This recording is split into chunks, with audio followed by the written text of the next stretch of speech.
Dear everyone, welcome again to our discussion table hosted by M2 Advisory with Marlene Maharjo and my guest Kornelia Zegiel. And today we're going to have the discussion table all around innovations. So from a strategic point of view and leader point of view, we're going to combine our field of expertise and discussing with you how we see that innovation is now impacting the business operations. So welcome again, Cornelia, to our discussion table. And I would really love to hear how you think about this topic and what will be your 2 cents today that you bring into the topic. Thank you, Marlene. I'm very delighted. And I love that subject very much, especially what you mentioned about the innovation. And discussion table is a great opportunity for us and also for our audience to share their opinion and give a glimpse what is happening and what we see through our lens, how the current economy basically is developing.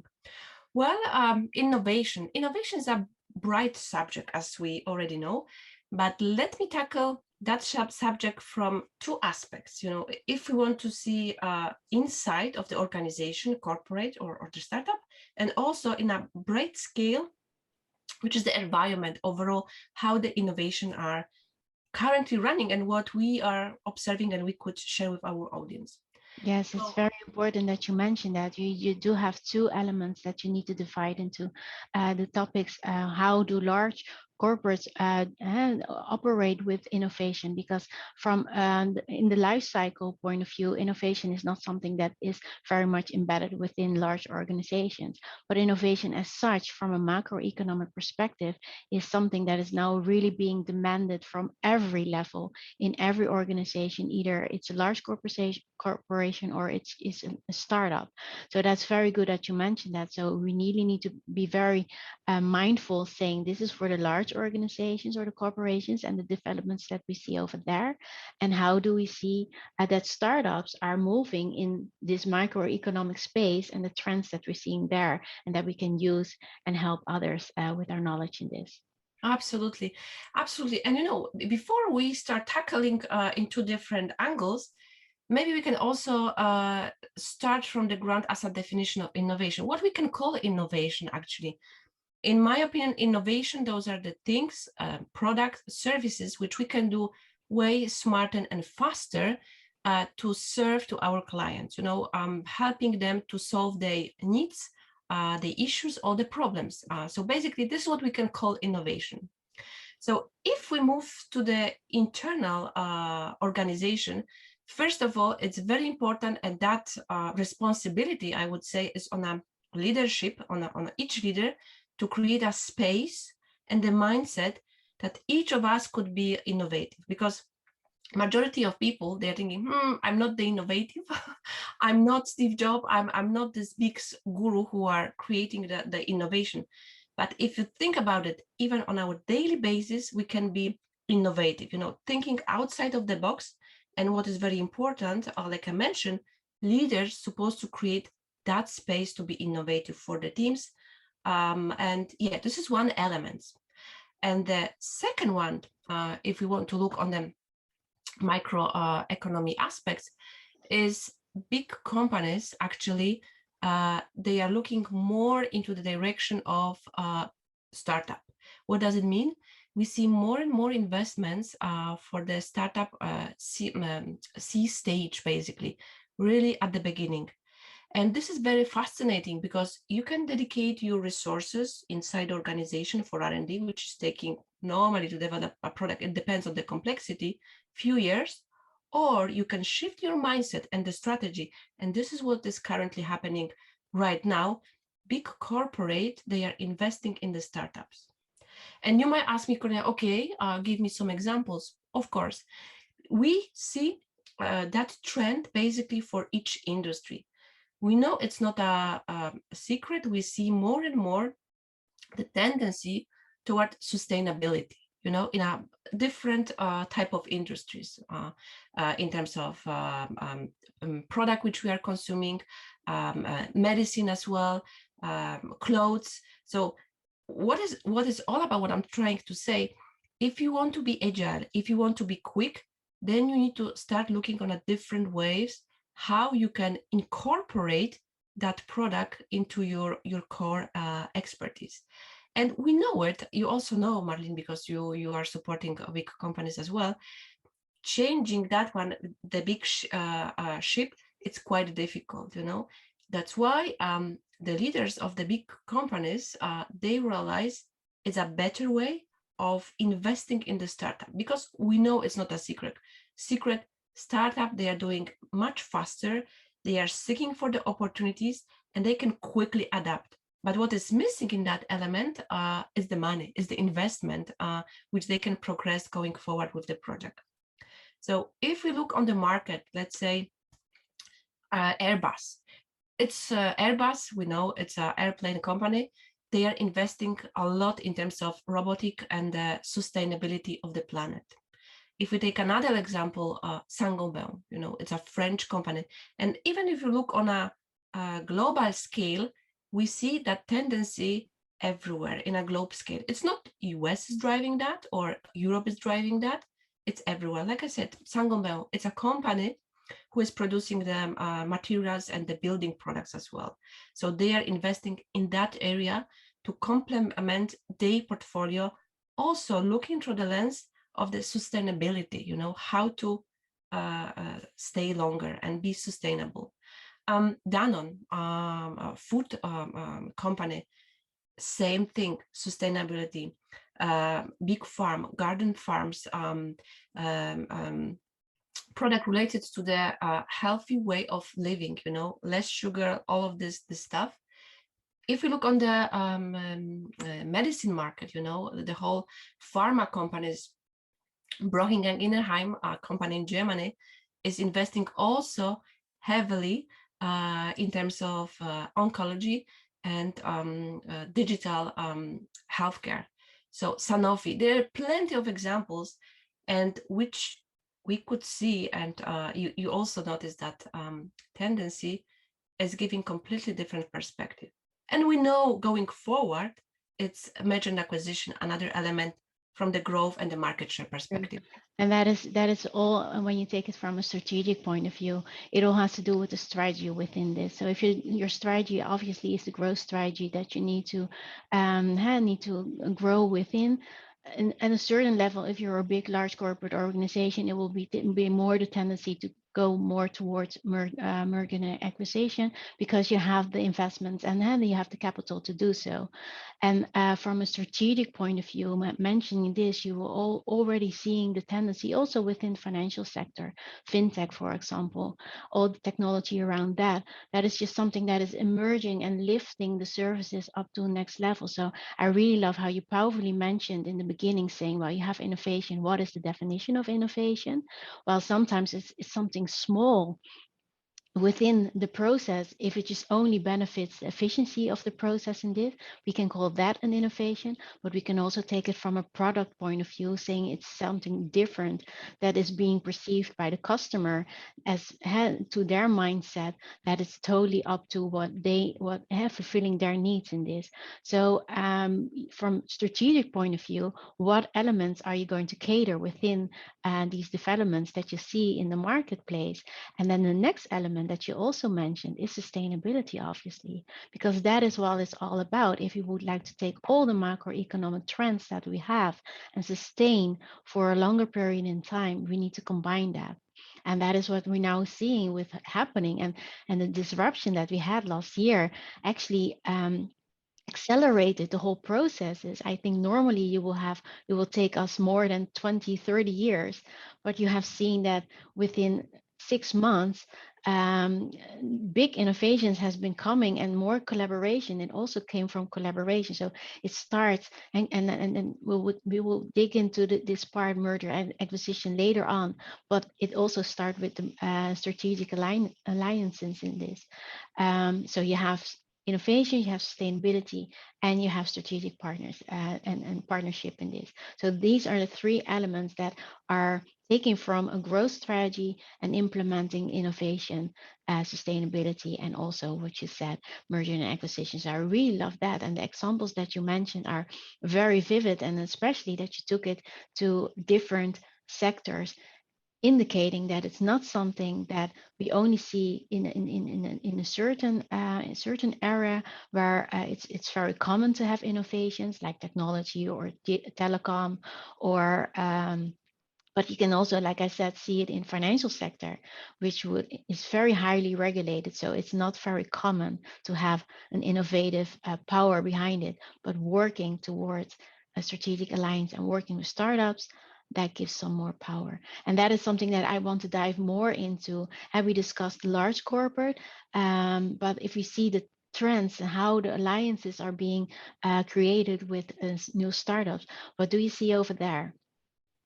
Yeah, absolutely. What I would like to also mention as well, give the chance and the matching point, because startups, like I said, they might have ideas, but this trend which we just discussed is giving them extremely good opportunity.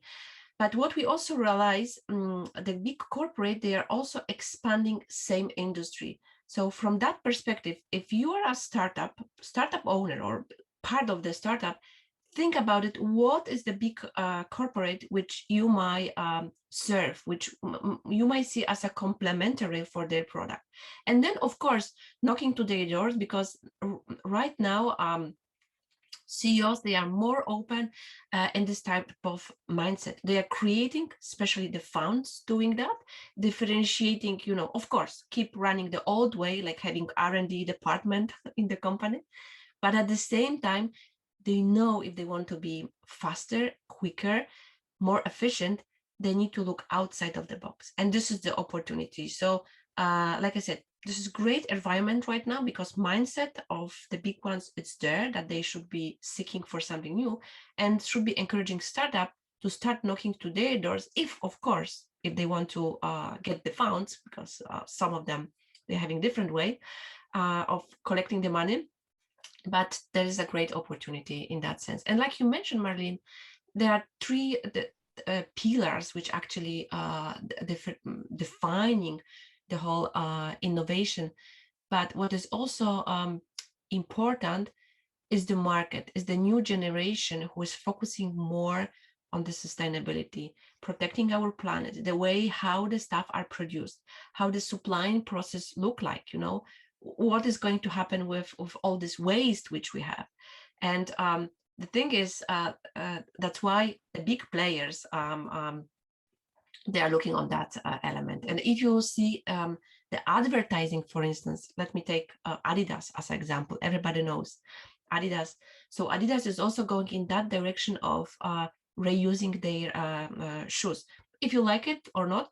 But the thing is, tendency is there, So yeah, I mean, in that sense, we are supporting the whole ecosystem in a more effective way. And like you mentioned, even little things might change the process itself. If we start looking, and this is what majority of startup are looking, to the lens of how I can serve, how I can solve the issue with the current client having. And we know it. These days we have a disruption. We need to think differently. We need to be more digitalized. Also, fintech, logistic as well, medical companies as well. Whatever industry you will take, there is always the same concept. And the thing is, are we as a organization or a company tackling those boxes? Are we offering something better for our client? And what is the different way of doing that? And some companies, they might think they will change the logo or they will change the image. It's already innovation. I mean, this is just the makeup thing, because what clients know, we know it as well. Behind the brand, there's also the values, there's also the service, there's also the solution which we are offering. So in that sense, I see how the big organizations are thinking. And combining those two ones, let's say the big ones and the small ones, which are startup, this is, I would say, great combination in that sense. That is what you beautifully mentioned, and I really love that. I will really would like to dive deeper in that, because that is, you have opportunity and you have the environment, so that is the best combination at this point. And it's just really, you see it and in every level, and it does not even it just is more the tendency from, if we want to be sustainable, what is needed, and that just taps into the creativity and being more thinking in a different way. So it's reverse engineering, looking at what are we bringing to our customers, and is it still serving from our core competence, and can we innovate, or can we bring that to a next level. And then it starts with innovations, obviously, because then you see that you're not efficient enough, that you need to speed up the process. It also has an internal reflection within your organization, because it also needs that you need to change your governance within, and also your organizational structure to be more agile and to cater for this infrastructure that you're working with. So it just, from every angle, it shows us that the changes are there, the opportunities are there, and most commonly everything always been driven from an opportunity point of view. And this has been the perfect opportunity, having a disruption, having thinking more about sustainability, showing that health is very important in this. So taking that to the levels of how are we going to serve our clients or our market for in a more sustainable and long from a very healthy mindset. This is the period to do so. And we see startups. I also seen startups from the insurance point of view are just even though they're focusing on, for example, how they can support large corporate insurance in this with our data in this, but that is also already a big, huge and shift within the market, because from there on you see that the organization changes, that the services are changing, and that the whole infrastructure is changing, and the whole perception of being, I'm being the insurer, is being shifted to more, I'm serving the market. Yeah, absolutely. You are expert in the insurance area and the fintech area, so you know exactly. And Martin, question to you would be: do you see main challenges for them in that process? What would be your advice and the observation in that sense? Because okay, be innovative in the sense, this is one aspect, but at the end it needs to, like you mentioned, serve in a long term. So what will be the elements which you now I'm asking that question to you because I think, and it's good that we need to dive more deeper in that, because it's what I already discussed. It's all about going more towards data driven. And what the challenges are here is, how do I build my infrastructure? Obviously, because the internal organization already exists for many years. So you see the challenges over there. But that is something that has to do with your people, with your processes, and with your infrastructure. So that are the big challenges for the big, the large corporates. I don't think that startups will have that, because they're very agile and they're very flexible. But what you see from both point of views is how the data is being understood or being comprehended from the level that you're serving the markets, because there you have differences in mindsets. The large corporate obviously already has like a big market share, so they really think in a different way and perceive their data in a different way as how a startup works. So from a culture perspective, how do we get those two cultures working together? Those are the biggest challenges. So coming back to your question, and it's a very good question, and I really love to hear about how you think about it, and if you also see that. But the challenges are obviously in the infrastructure, internal organization in this, your people and your processes. So that is the structure and the strategy that you need to think through and work out. Then you have the elements that you have your the data. How is the data being seen and perceived and being cleansed and enriched in such a way that it's useful for everyone? And then you have the culture. And yes, but I hopefully you can chime in with that and tell our audience, how do you see that within your field of expertise? absolutely. You know, whenever it's coming to the, first of all, everything starts with the data. So data, you see alarming things which you can take action upon of it. If it's coming to the changes and scalability on doing more in terms of efficiency, of course, then it's coming the element in terms of changing the organization. But the 1 million question is, what the optimal level of the organization change structure should we look like to deliver the best optimal level? So this is basically $1 million question, and heads of the organization scratching the head and doing the best to find the best optimal level, you know, from the operational point of view and also finance point of view. But what I can say from my experience, in this ecosystem, in the organization, wherever organization structure will be there, it should go complementary with the finance. You know, it should hand on hand daily basis, I would say, because that one is giving you the indication and navigation through the month, through the quarters, and see how the numbers are performing. So once you put the KPIs, you know, once you put the navigation, constant discussion, then you can immediately spot what is happening in the coming quarters. So you can say, put that feedback to the leader and make necessary fine-tuning in the organization.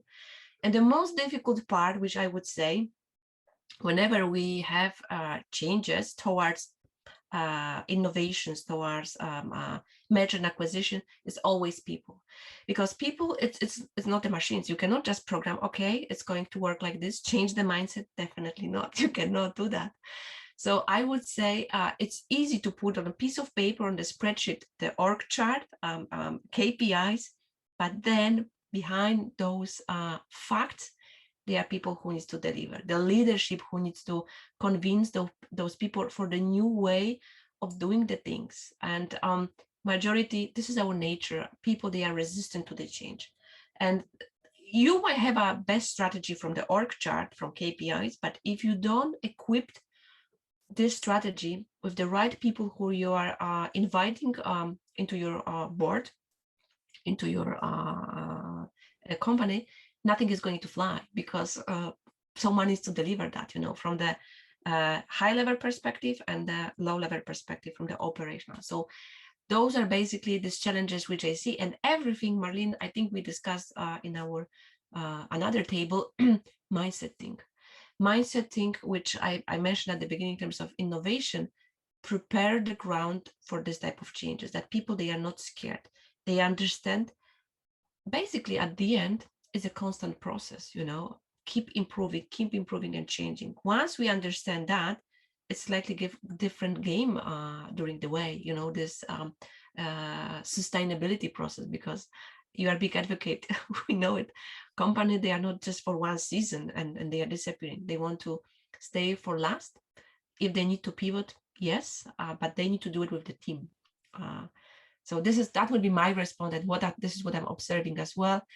And like I said, big responsibility as well as on the leadership and the mindset, and observing what the market is doing, how others are doing in the learning part, in a modest way, you know, instead of now I'm having my market share, now I'm going to dictate the rules. In that behavior, you know, you might miss the little one, which is, you know, the David, let's put it that way, like even in the Bible saying, it might hit you, you know, you can overlook those one who could be faster and beat you in one day when you're completely not realizing. That's a beautiful finalization of everything that we discussed. We started with innovation, how this will impact your strategy and your finance and leadership, and you summarized it beautifully, saying, well, you need to have a very strong mindset around your leadership position that you're taking, understanding with what people are you working, do you have position yourself that you are able to bring over the culture that you would like to have for now and for many years after when you started it. But then taking it from a strategic point of view, I think it's very important to think about.